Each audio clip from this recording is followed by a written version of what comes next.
Bueno, empezamos esta siguiente unidad con el tema de distribuciones de muestras o distribuciones muestrales. Pero antes de entrar en materia de distribuciones, entendamos el concepto de muestreo, ¿de acuerdo? Es una técnica o una herramienta para inferir algo sobre una población. El término muestreo va relacionado también con la palabra muestra, ¿sí? Que es aquello que vimos en la parte de estadística descriptiva. La muestra era una parte de la población, una fracción de la población. Hoy entraremos en detalle un poco más con eso. Entonces, las razones para muestrear. ¿Por qué usted tomaría una decisión de muestrear cuando está haciendo una investigación o un experimento o está haciendo algún tipo de encuesta? Entonces, las técnicas de muestreo son importantes. Y pues nos damos una serie de razones para las cuales un investigador vería necesario muestrear. Número uno, establecer contacto con toda la población requeriría mucho tiempo. Un caso particular de donde se requiere contacto con toda la población es en un censo poblacional. Pero en un caso de una investigación privada, usted no tendría que hacer contacto con toda la población de estudio.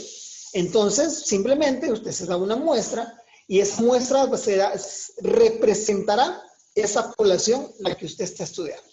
La segunda razón va muy ligada, es el costo para todos los elementos de una población resultaría prohibitivo, ¿sí? No es lo mismo estudiar 100,000 personas que 1,000 personas.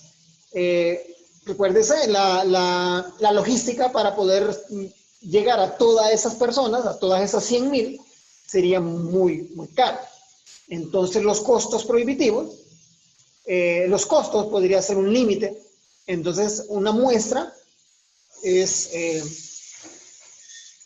sería una buena estrategia, ¿de acuerdo?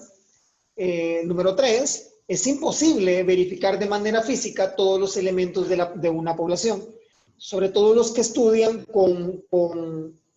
los que estudian biología y estudian poblaciones de animales. No es necesario tener contacto con toda esta población. Llegar a ellos es muy difícil.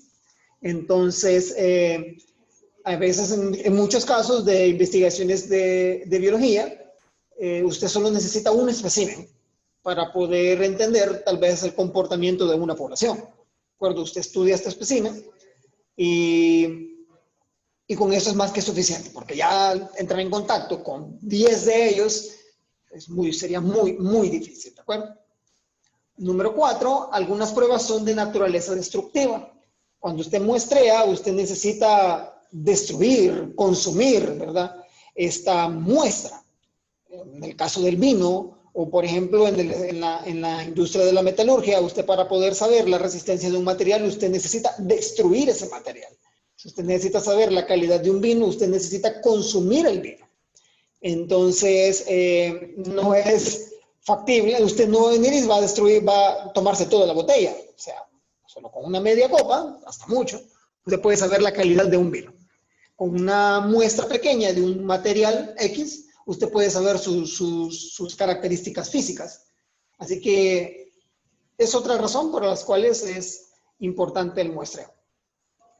Para el caso de los cursos de ciencias médicas, cuando usted va a hacer una muestra de algún tipo de enfermedad o algún tipo de virus, usted solo necesita una muestra de sangre. ¿De acuerdo? Usted no necesita sacar todos los litros de sangre que tiene una persona. No tiene sentido, ¿de acuerdo? Entonces el concepto de muestreo es algo muy ligado a todas las ciencias médicas. El que vamos a utilizar en este curso, y es el más usual, es el muestreo aleatorio simple. Dice, muestra seleccionada de manera de que cada elemento o individuo de la población tenga la misma posibilidad de que se le incluya. Sí, entonces el aleatorio simple, usted viene y tiene una población muy grande, cada uno de los elementos de esta población tienen la misma probabilidad de ser elegidos. Hay varias técnicas de este muestreo, se utilizan algunas tablas de números aleatorios y en el caso de nosotros utilizaremos un software, ¿de acuerdo? En este caso sería Excel. Bueno, hay otras tres técnicas de muestreo, tipos de muestreo, sí. El aleatorio sistemático, lo que se hace es que se selecciona un punto aleatorio inicial y a partir de ahí, a partir de este punto aleatorio de inicio y posteriormente se elige cada késimo miembro de la población. Estas técnicas, pues, es una extensión, ¿verdad? O una forma alternativa de aleatorio simple. La muestra aleatoria estratificada dice, una población se divide en subgrupos, denominados estratos, y se selecciona al azar una muestra por cada uno de estratos. Esto es cuando nosotros queremos clasificar dentro de nuestra muestra. Por ejemplo, los estudiantes universitarios se pueden agrupar en estudiantes de tiempo completo, tiempo, por sexo, masculino, femenino, tradicionales o no tradicionales. Una vez definidos los estratos, se aplica el muestreo. Se aplica el muestreo aleatorio simple a cada uno de estos estratos, con el fin de formar la muestra. Entonces, el muestreo aleatorio estratificado, una vez que usted tiene definidos los estratos, por cada estrato usted muestrea de forma aleatorio simple. Bueno, aleatorio simple, sí. Y el último, los muestreos por conglomerados. La población se divide en conglomerados a partir de los límites naturales o naturales geográficos o de otra clase. A continuación se seleccionan los conglomerados al azar, ¿sí? Y se toma una muestra de forma aleatoria con elementos de cada grupo. Si los conglomerados, como dice acá, son límites naturales geográficos. Esto puede ser, por ejemplo, por cada país o por cada estado. Supongo que se desea determinar la opinión de residentes de algún estado con referencia a la política federal y estatales de protección ambiental. Seleccionar una muestra aleatoria de residentes y ponerse en contacto con cada uno requeriría mucho tiempo, ¿de acuerdo? Si lo queremos hacer, por ejemplo, en un solo país.